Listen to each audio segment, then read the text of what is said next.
Trastornos Ya está hídricos. fijado, genial, listo. Hola Leti. Bueno, arrancamos por medio interno, si les parece. Bien. Bueno, yo les cuento que tengo acá mi resumen de médico, que son 2 cuadernos completos, y es mi ayuda a memoria, así que seguramente me vean que leo un poquito porque tengo todo acá, ¿sí? Bueno, Sí, vamos a hablar chicos, un ahí. poquito, como dijo Cami, del medio interno, ¿sí? ¿En qué nos vamos a centrar del medio interno? Bueno, ustedes saben que el cuerpo humano está compuesto 60% por líquido y electrolitos, ¿bien? Los electrolitos son sustancias químicas activas que tienen diversas funciones, ¿sí?, en el organismo. Bien, el agua, ¿sí?, está dispersa en diversos compartimentos del cuerpo, de nuestro organismo, ¿sí? No es que está solamente a nivel intracelular o extracelular, sino que hay un porcentaje específico, tanto a nivel intracelular, que es específicamente el 40%, a nivel extracelular, que es específicamente el 20%, y dentro del extracelular hay 3 compartimentos que son el intravascular, ¿sí?, que es un 5%, el intersticial, que es un 15%, y el transcelular, que es muy poquito líquido, que por ejemplo es el que está en las articulaciones, el líquido sinovial, es un líquido transcelular. En el Bien, pericardio. los principales, exacto, en el pericardio. Bien. Los principales electrolitos, ¿sí?, que vamos a ver, hay un montón, pero hay algunos en el organismo que cumplen funciones muy importantes y que se encuentran en mayor cantidad, ¿sí? Como por ejemplo el sodio, el potasio, el calcio, el cloro. ¿Qué más cambia? El magnesio. También hay un poco de fosfato. Bien. Sí, perdón, estaba leyendo quién estaba. Bien, entonces, el líquido, sí, también saben es ustedes. Importante, perdón, casi. También Sí, es sí. importante rescatar, que creo que lo dijiste igual que ocupaba el 45 y al 80% del peso corporal, y que es muy importante que eso también esté óptimo para que el funcionamiento de las células también Exacto. sea el más adecuado, porque si no ahí empiezan las disfunciones que vamos a ver más adelante. Pero nada, era eso. Exacto. Porque saben que esto que habla Cami, o sea, ese equilibrio que intenta mantener el organismo, se denomina homeostasis, que esto lo estudiamos en primero, ¿bien? También estudiamos en fisicoquímica que el líquido, ¿sí?, se regula a través de un proceso denominado ósmosis, ¿bien?, que es muy importante que conozcan esto. Y hay distintos mecanismos que contribuyen a esta homeostasis del líquido, ¿bien? Hay muchísimos mecanismos. Está la función renal, la función del corazón y los vasos sanguíneos, la función pulmonar, la hipófisis. ¿Por qué piensan que la hipófisis es importante en la regulación de los líquidos? ¿Se acuerdan que está la neurohipófisis y la adenohipófisis? La neurohipófisis liberaba algo, no sé si se acuerdan. ¿Qué? Que es la hormona antidiurética, ¿bien? Y esa hormona de lo que se encarga es de retener agua, ¿sí?, y sodio, ¿bien? Ahora vamos a ver por qué sucede esto, ¿sí? Después también están las glándulas, la corteza suprarrenal, ¿sí? La corteza suprarrenal, ¿sí?, libera un mineralocorticoide que es la aldosterona, ¿sí?, que también contribuye a la regulación de los líquidos. ¿Por qué? Porque retiene sodio, por ejemplo, y elimina potasio, ¿sí? También están la paratiroides, ¿sí?, que libera la hormona paratiroidea, que se encarga de regular, entre otras cosas, el calcio, ¿sí?, por ejemplo. Y después están otros mecanismos, ¿sí?, que son los vasoreceptores de la presión y demás, que también contribuyen a regular el medio interno, pero en sí, estos que nombramos son los principales. Obviamente hay un montón de mecanismos, ¿sí?, y es súper complejo esto, pero obviamente vamos a hacerlo simplificado. ¿Bien? Claro, como que se clasificaría en 3 grandes grupos, entre la cantidad de agua y electrolitos, en cuánto se gana y cuánto se pierde por distintas maneras, el tema de lo que decía la regulación interna por el neurohormonal y el pasaje de compartimentos. Ese serían los 3 grandes grupos de regulación del medio interno. No sé si estamos siendo muy rápidas al hablar y están comprendiendo, pero cualquier cosa nos paran y hagan una pregunta y yo lo voy a estar leyendo igual. Exacto. Bien. Igual, obviamente, vamos a estar subiendo otro tipo de... Esto igual lo podemos dejar guardado y lo graban o lo que quieran. Y después vamos a estar subiendo quizás un videito más explicativo, pero es importante el ida y vuelta para que ustedes sepan que pueden preguntar y nosotros responder a ustedes ante las dudas. Como si fuese una tutoría en vivo, pero sin que estén ustedes acá ni nosotros ahí. Bien. Fue muy larga, ¿no? No, está bien. Bueno, entonces, ahora que hablamos un poquito de cómo funciona el medio interno, vamos a empezar a adentrarnos en distintos trastornos, ¿sí? Relacionados al líquido y a los electrolitos. Bien, uno de los principales trastornos en el volumen de líquido, ¿sí?, es la hipovolemia, ¿sí? En el volumen de líquido van a haber principalmente dos trastornos, que son la hipovolemia y la hipervolemia, ¿sí? ¿Qué es la hipovolemia? Es la pérdida de líquido extracelular, ¿sí?, que excede al consumo de líquidos y se pierde tanto agua como electrolitos en una misma proporción. Bien, escriban si van comprendiendo estas cosas, ¿sí?, porque son términos que tienen que ir teniendo claros. Así que, porfa, si tienen alguna duda, consulten, ¿sí? Bien, ¿cuáles pueden ser las causas, ¿sí?, de la hipovolemia? ¿Sí? Piensen que, como les dije recién, es un trastorno en el cual la pérdida de líquido y de electrolitos en la misma proporción excede el consumo. Entonces, ¿qué causas piensan ustedes que pueden generar un cuadro de hipovolemia? Todo lo que sean pérdidas gastrointestinales, ¿sí? Vómito, diarrea, sudoración excesiva, ¿sí? Aspiración gastrointestinal, disminución del consumo de líquidos, desplazamiento del líquido al tercer espacio, quemaduras, grandes quemados, sí. ¿Qué es desplazamiento de líquido al tercer espacio? Es, por ejemplo, ¿cómo explicarlo bien? Es cuando el líquido se desplaza a un lugar en el cual no está siendo funcional. Por ejemplo, la ascitis. Ustedes van a ver que la acumulación de líquido a nivel peritoneal, que es a nivel abdominal, se denomina ascitis. Ese es un tercer espacio, ¿sí? Por ejemplo, eso también causa hipovolemia. ¿Por qué? Porque el líquido se está desplazando a un lugar en el cual no es funcional. ¿Bien? Entonces, bueno, hemorragias también son una causa de hipovolemia. Entonces, ¿qué sintomatología va a presentar la persona? ¿Sí? También es importante las personas, las personas adultas mayores que no perciben también la sed, o los bebés porque no pueden avisar que tienen sed. Por ejemplo, de personas en un postoperatorio donde pierden mucha cantidad de sangre, tratamientos prolongados de diuréticos y demás. Es grande la... Mirá, hay pregunta de Jennifer. Si no consumo agua, consumo muy poca, por ejemplo, ¿puede ser causa de hipovolemia?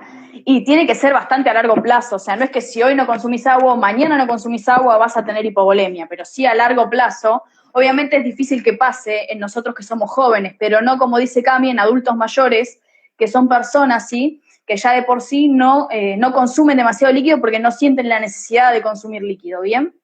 Entonces, o personas en estado comatoso, ahí es más probable que pase. Exacto. También. Bien, ¿qué va a presentar una persona, ¿sí?, que tiene hipovolemia? ¿Ustedes qué sintomatología se imaginan?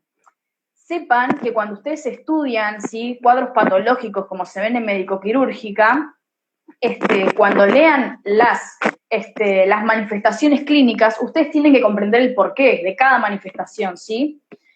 No hay ninguna manifestación que sea porque sí, sino que cada una está justificada fisiopatológicamente, ¿bien? Entonces, es muy importante que si no se acuerdan bien, repasen los sistemas que vimos en primero en anátomo, ¿sí? Porque cuando comprenden bien la fisiología, les va a ser más fácil comprender después la fisiopatología y cada manifestación. Bueno, vamos. La persona que presenta en un cuadro de hipovolemia, presenta pérdida aguda de peso, ¿sí?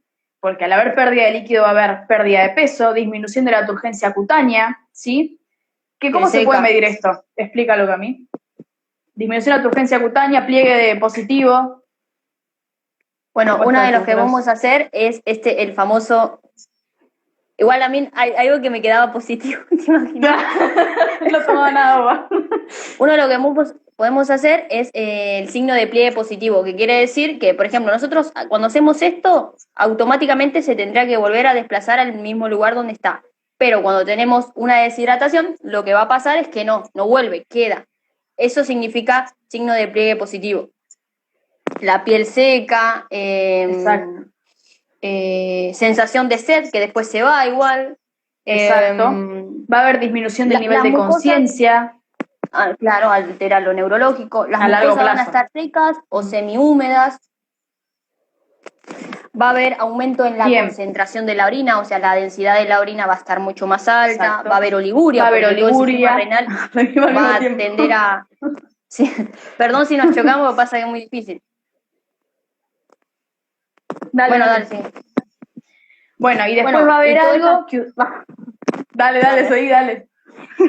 que todas esas cosas, tanto las causas, las personas que están en riesgo de tener esos déficits o esos excesos, y también las causas, ustedes las tienen que justificar. No es que nosotros decimos signos y síntomas porque se nos ocurre, sino de algún lado tienen que venir esos signos y síntomas. Entonces, Sí. a la hora de un trabajo práctico o de un parcial, cuando nosotros volcamos toda esa información, nosotros tenemos que justificarla.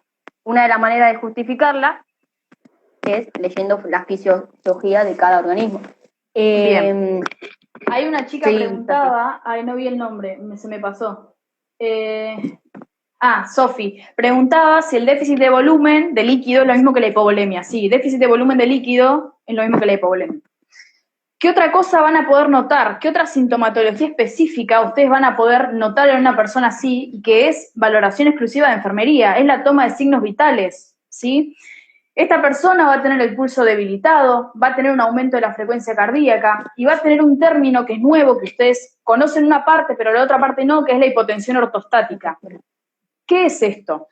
La hipotensión ortostática es una diferencia, ¿sí?, que se da en la toma de la tensión arterial cuando una persona cambia de posición. Es decir, si ustedes le toman la tensión arterial a una persona que está acostada y después se la toman sentada, esta persona va a presentar una diferencia de aproximadamente 15 milímetros de mercurio en la toma de la tensión arterial.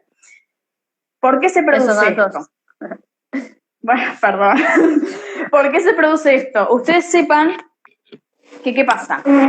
El organismo, ¿sí?, mediante la circulación, ¿sí?, la circulación general, intenta mantener una correcta perfusión, ¿sí?, a todos los tejidos, ¿sí?, que tenga la suficiente cantidad de oxígeno y la suficiente cantidad de nutrientes. ¿Qué pasa? Al haber una disminución del volumen de líquido a nivel intravascular, lo que va a generar va a ser un aumento de la frecuencia cardíaca. ¿Para qué? Para que a mayor velocidad todos los órganos se sigan perfundiendo y sobre todo los órganos diana, ¿sí?, que son los órganos que sí o sí necesitan oxígeno y nutrientes para la supervivencia, como son el cerebro, el corazón, el hígado. Quizás no lo conocen con este nombre, pero serían los órganos más importantes que no podrían fallar, porque una vez que falla uno, empieza a fallar todo y se produce una falla multiorgánica, y eso es sinónimo casi de fallecer. Exacto. Entonces, cuando ustedes valoren a una persona así, tienen que tener en cuenta de tomar todas las características, ¿sí?, de los signos vitales. El pulso tienen que tomar todo. Por eso, por ejemplo, en este caso no serviría el oxímetro, ¿sí?, porque ustedes tienen que ver si el pulso es fuerte, débil, y esas cosas no se los va a dar un aparato, sino que ustedes tienen que saber tomarlo, ¿sí? Bien, ¿qué más? Bueno, sí, vi que alguien puso palidez en la piel. Eso también es un síntoma. Creo que fue Mili. Eso también es un síntoma, sí, de hipovolemia. Y bueno, sí, hay muchísimos signos y sí, síntomas. Hay un montón. Yo escribí alguno porque eran gigantes, pero sí, son un montón. En este gran libro hermoso lo tienen todo. Bien, ¿hasta ahora esto les va quedando claro? Ahí estamos hablando igual de déficit, ¿eh? Los síntomas, sí. De signos y síntomas. Bien, entonces, como les decía, es importante que enfermería valore los signos vitales, ¿sí?, frecuentemente. Las personas en riesgo a tener esos. Exacto, las personas en riesgo a tener esta sintomatología. También es importante cuantificar los ingresos y egresos de las personas, ¿sí?, que presentan esta sintomatología, y eso ustedes ya lo van a ver como balance, ¿sí? Realizar un balance es esto mismo, ¿no? Cuantificar ingresos y egresos de una persona. No sé si están viendo esto todavía, pero ya lo van a ver, y es un cuidado específico de enfermería en muchísimos de estos trastornos, realizar el balance de ingresos y egresos de la persona, ¿bien? Bueno, también realizar valoración de la turgencia cutánea, que era esto que hablábamos, cómo presenta la piel, sí, signo de pliegue, que era lo que les decía Cami. Valorar los síntomas específicos de cada persona. Otro dato muy importante a valorar en la enfermería es la valoración de los datos de laboratorio, en específico, por ejemplo, el hematocrito, la densidad urinaria, el sodio en sangre, la administración de líquidos, pesar al paciente o al sujeto de cuidado en caso de que se pueda. Es importante porque también tenés que valorar los avances del tratamiento en base a los datos basales de lo alterado. Eso es una manera de valorarlo. Y después, uno de los cuidados más específicos, y que siempre es el último, el primero siempre es valorar, siempre. Y el último es registrar tanto lo que valoraste como lo que hiciste, para ver si tuviste eficaz o no. Bien. Fuiste eficaz o no. Ahora vamos a avanzar un poquito y vamos a ir a la hipervolemia, ¿sí? Que es otro trastorno también. Sí, si no nos colgamos y vamos a tardar un montón.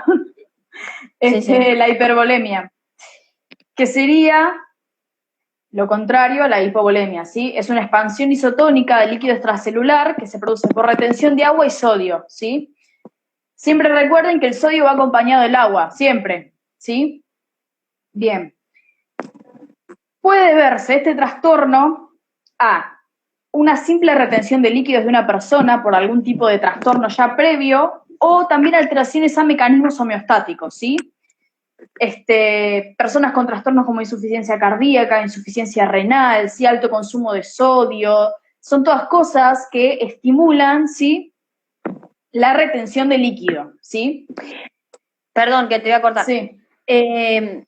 Las personas con tratamiento de administración parenteral en tiempo prolongado y que quizás no se les sea, o sea, no se le haga una valoración exacta de la situación, porque muchas veces la persona necesita la administración de soluciones parenterales, pero necesita un cuidado específico y no en un tiempo prolongado. También las personas con tratamiento de corticoides, eso trae las complicaciones. Sí.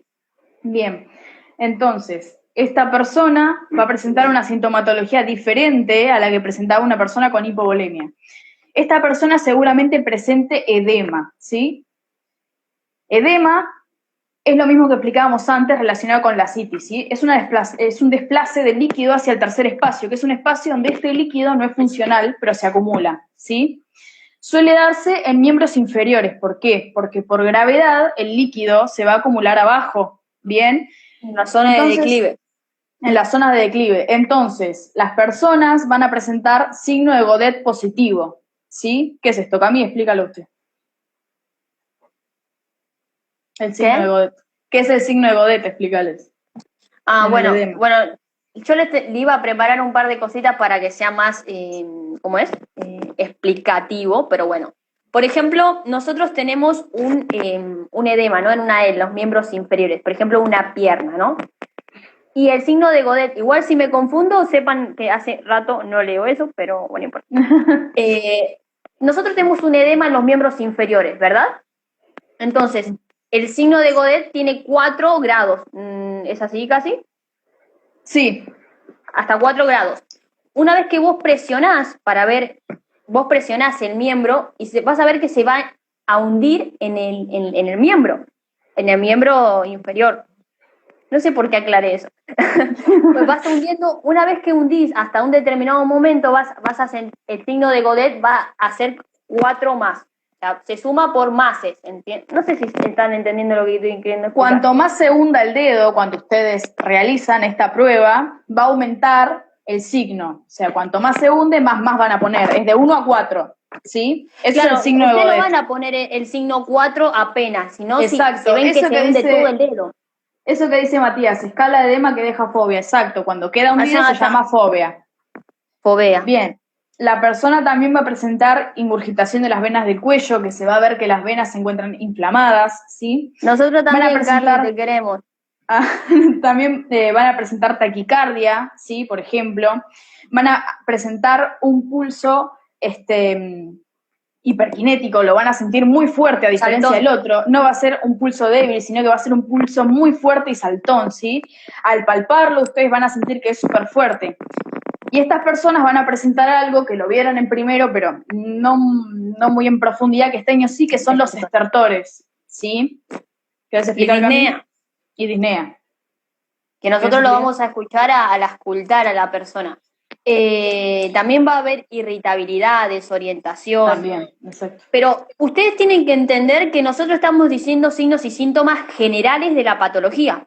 Exacto. Puede ser que se presenten o no, porque tiene que ver con la gravedad y el tiempo de prolongación del déficit o del exceso. Esto quiero aclararlo porque capaz que ustedes van no les va a pasar, ¿no? Pero van a valorar a una persona que tiene exceso o déficit de volumen y van a querer encontrar todos estos signos y síntomas. Y muchas veces no lo van a encontrar porque tiene que depender de la persona, el tipo de gravedad que tenga el déficit o el exceso y del tiempo que lleva, ¿sí? Eso es importante aclarar. Esto es un signo y síntoma general que lo van a encontrar en los libros igual, ¿eh? Uh-huh. Quería aclarar eso para que no... Bien. También eso que decíamos de los estertores se genera porque también se genera un pequeño edema en la membrana capilar, ¿sí? Que genera acumulación de líquido a nivel pulmonar. Esos son los estertores. Van a escuchar en la auscultación. Obviamente, si cuando vayan a las prácticas, cuando vayan a la liga, si ven a alguien con hipovolemia, por ahí le van a auscultar y por ahí no escuchan nada. O sea, es normal que nos cueste todavía porque eso requiere mucho entrenamiento, poder identificar en vivo los sonidos en una persona, ¿sí? Después, bueno, los cuidados son parecidos a los de la hipovolemia. Tienen que valorar frecuentemente los signos vitales, los ingresos y egresos, ¿sí? El balance hídrico, perdón que te piso siempre. No hay problema. El balance hídrico es fundamental en esta patología porque es lo que nos va a permitir la evolución o la involución de la persona. Así que uno de los primeros cuidados sí o sí es el balance estricto y el tema del valorar los signos vitales. Es muy importante. Mira, ahí hay una pregunta, dice, si tengo exceso de volumen, ¿por qué la densidad urinaria es baja?